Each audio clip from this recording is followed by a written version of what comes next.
السلام عليكم ورحمة الله وبركاته. نخش في الموضوع على طول علشان هي المشرحة مش ناقصة قتلة. الحكومة تقرر تطبيق الفاتورة الإلكترونية على كل الناس، على كل الناس. مفيش حاجة اسمها انت ما عندكش حاجة او ما عندكش سجل تجاري وبطاقة ضريبية فالحكومة مش هتعرف تعمل معاك حاجة في الفاتورة الإلكترونية. احب اقول لك الموضوع ده لا، مش صح، الموضوع ده غلط مبدئيا. بس عشان ايه نبقى فاهمين القصه. موضوع الفاتوره الالكترونيه ده تم تفعيله يوم 15 فبراير او 15/2 عام 2021 لقانون 518 لعام 2020. خلاص، فالموضوع ده بقاله فتره وكانت دخلت فيه مجموعه كبيره من الشركات اللي موجوده حاليا في السوق وبدات تطبق موضوع الفاتوره الالكترونيه. ايه يعني ايه فاتوره الكترونيه؟ يعني من الاخر الحكومه هتكون قاعده على السيستم بتاعك شايفه كل حاجه بتشتريها وكل حاجه بتبيعها. يعني لو انت حضرتك مطلع سجل تجاري وبطاقه ضريبيه وفي عندك فواتير بتعملها من فوق الترابيزه وفواتير من تحت الترابيزه، فاحب اقول لك ان الموضوع ده مش هيحصل تاني ومش هتعرف تعمله تاني. طبعا احنا كانت الناس بتعمل كده علشان في ناس ما بتبقاش عايزه تشتري حاجه بضريبه القيمه المضافه. طبعا الموضوع ما يشملش بس ضريبه القيمه المضافه، الموضوع يشمل كل ما هو ضريبه او ضريبي، كل الضرائب الممكنه. يعني في ناس بتدفع ليها ان هي تدفع ضريبه قيمه مضافه، وفي ناس بتدفع ارباح تجاريه وصناعيه، وفي ناس بتدفع ضرائب خصم واشعارات خصم، وفي يعني الموضوع كبير عشان بس الناس ما تفتكرش ان الموضوع ليه علاقه بالفاتوره الضريبيه وبس. لا، الموضوع اكبر من كده. طيب انت دلوقتي الحكومه طالما ركبت عندك على السيستم فخلاص مفيش حاجه اسمها فاتوره هتعدي.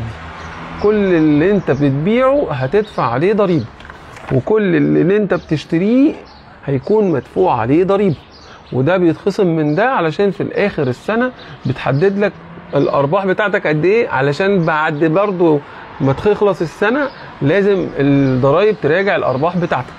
طيب اخر كلام الكلام ده كان امبارح، ان اخر ميعاد لاي شركه ان هي تسجل في الفاتوره الالكترونيه يكون يوم 15/12. النهارده الصبح طلع قرار خلاص من وزاره الماليه بالتمديد للكيانات الفرديه.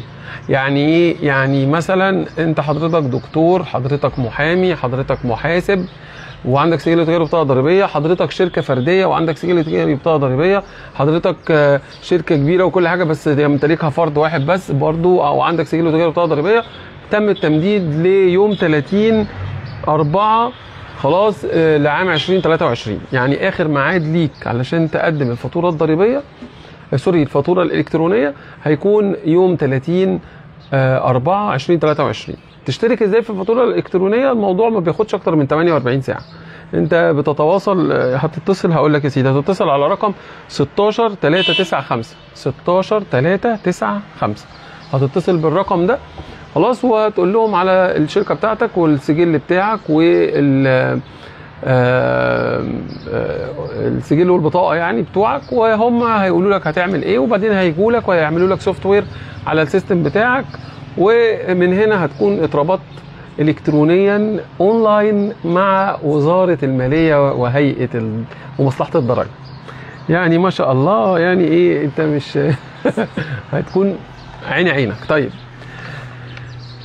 الموضوع ده مهم لو انت ما عندكش سيستم، فهم هيعملوا لك سيستم خلاص. لو انت راجل ماشي في الدغري يعني وبتقدم اقرارات ضريبيه وما عندكش مشاكل ومش بتاخر حاجه وما عندكش سيستم، فهيتعمل لك سيستم خلاص. طيب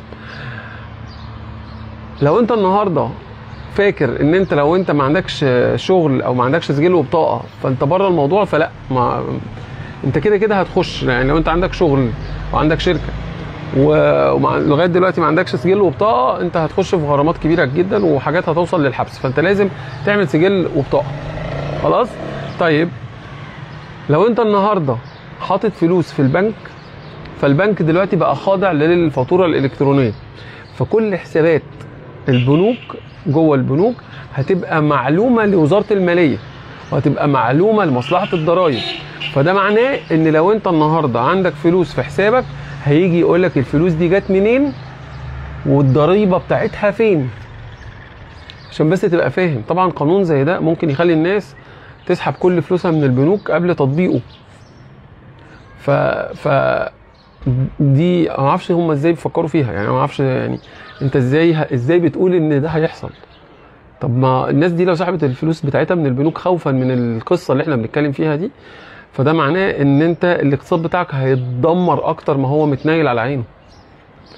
انا ما اعرفش انتوا حسبتوها ازاي، بس لازم الناس تاخد بالها من اللي انا بقوله ده، لان مش ناس كتير هتقوله لكم.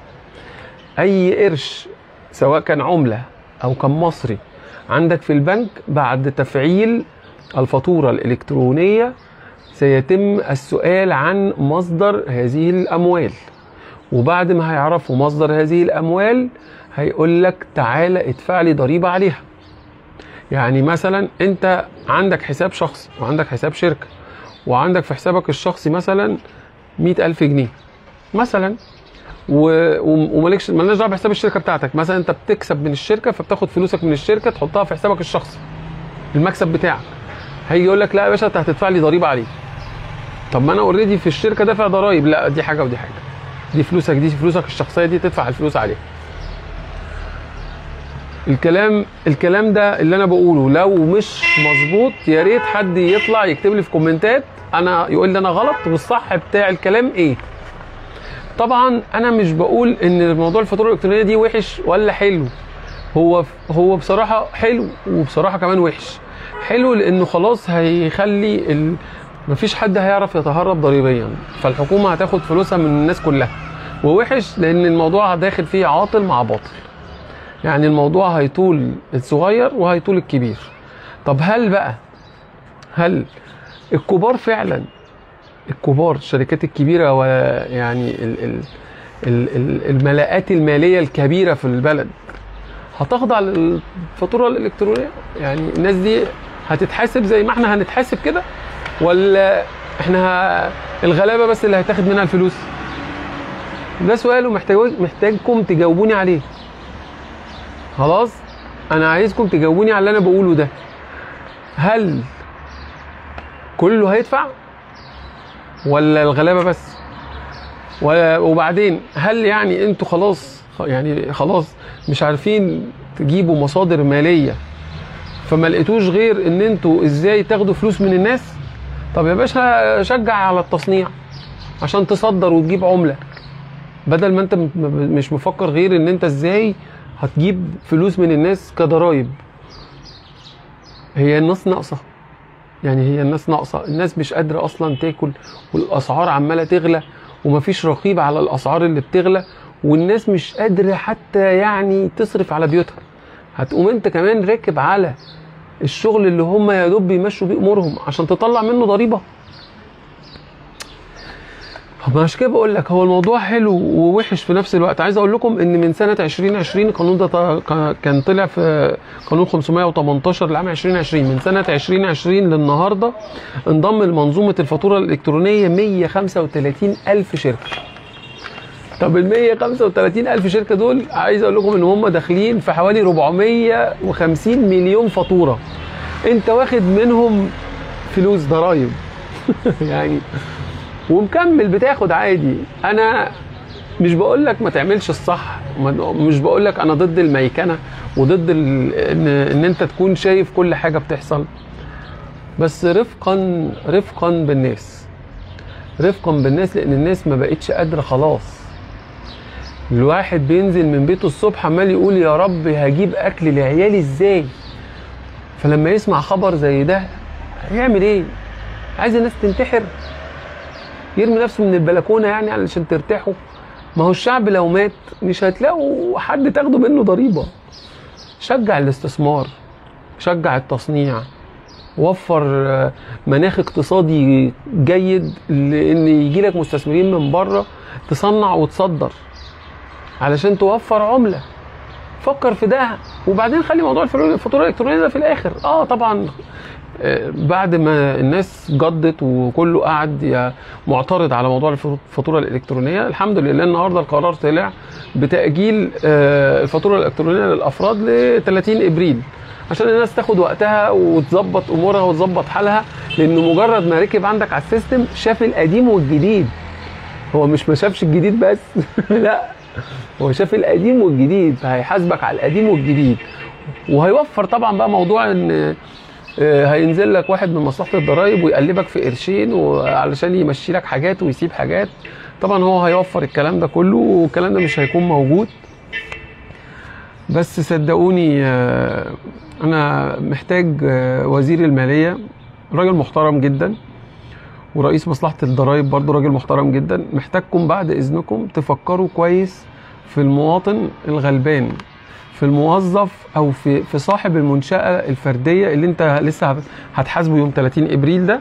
خلاص الناس دي غلابه قوي، كلنا وانا واحد منهم، يعني كلنا تعبانين جدا تعبانين جدا.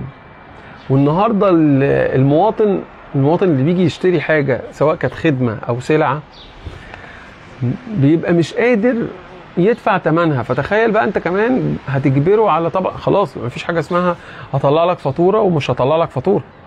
هطلع لك فاتوره هتدفع 14%، مش هطلع لك فاتوره مش هشيل منك ال 14%. يعني انا لو هطلع فاتوره هحط 14%، لو مش هطلع فاتوره مفيش 14%.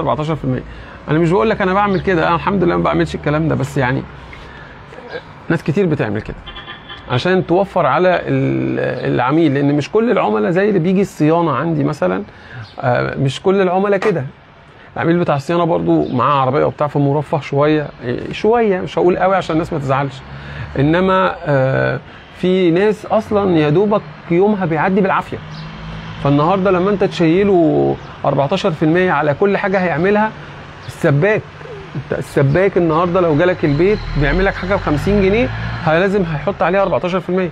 هيعمل لك حاجه ب 100 جنيه هيدفع 100، هتدفع انت 114 جنيه. ما هو السباك خلاص هيبقى عنده فاتوره الكترونيه، كهربائي هيبقى عنده فاتوره الكترونيه، المحامي عنده فاتوره الكترونيه.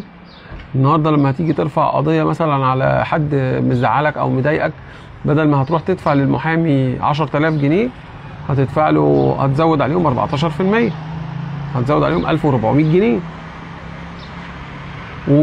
واضرب بقى اللي بيدفع 100000 هيحط عليهم 14000. فانت اللي بيدفع 1000 جنيه هيحط عليهم 140 جنيه. اللي بيدفع 1000 جنيه ال 10 جنيه مهمه جدا بالنسبه له، مش 140 جنيه. واللي بيدفع 100 جنيه الجنيه الواحد مهم جدا بالنسبه له، فعشان يدفع عليهم 14 جنيه.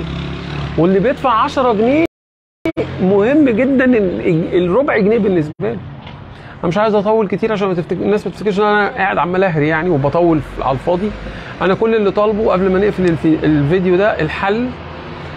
طبعا كويس التاخير لغايه 30 ابريل ده حل مؤقت، لكن الحل في القصه دي ان انت لازم تخاطب الشركات الكبيره خلاص، والناس او الافراد او الشركات الصغيره اللي اصلا متعثره بلاش، يعني سيبها ماشيه زي ما هي. خلاص انزل وراقب وكل حاجه، بس سيبها ماشيه زي ما هي، علشان في ناس بتاخد من الناس البسيطه دي، في ناس ابسط منها بتاخد منها شغل مش هتقدر على موضوع ال 14% الضريبه دي في كل حياتها. فدور على اللي فوق شويه وسيب اللي تحت شويه، لان هم خلاص معصورين على الاخر ومعدومين على الاخر، خلاص بيجيبوا زيت لازم ما كانوش جابوا يعني.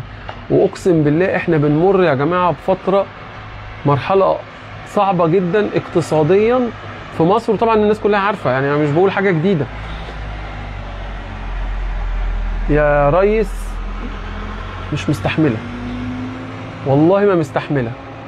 خلي الناس اللي فوق خد منهم وخليهم يساعدوا الدوله، انما الناس اللي تحت مش قادره خالص.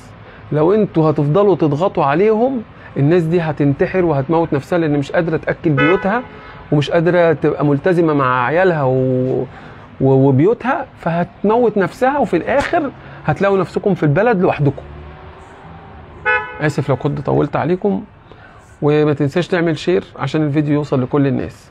كل القنوات الشرعيه على السوشيال ميديا شريف ياسر اون تراك، فيسبوك، يوتيوب، انستجرام. واشوفكم دايما على خير. كان معاكم شريف ياسر اون تراك، واستنوا في لايف تاني كمان شويه على حاجه كده جات لي من الصين ان شاء الله تعجبكم، عشان نطلع من النكد بتاع الفيديو بتاع النهارده ده. بس محتاجكم الله يبارك لكم تقولوا لي رايكم ايه في اللي انا قلته، وهل انت مع الفاتوره الالكترونيه ولا لا؟ ولو في اي حاجه انا قلتها غلط، انا برضو مش خبير مالي، ولو في اي حاجه انا قلتها غلط يا ريت حد يصحح لي في الكلام ونناقش تاني ونطلع برضو نسجل تاني في نفس الموضوع. بس انا للاسف انا مذاكر في الكلام ده كويس، فمتاكد من تقريبا من 99% من اللي انا قلته. شكرا ليكم جدا واشوفكم دايما على خير. ما تنساش اللايك والشير. السلام عليكم ورحمه الله وبركاته.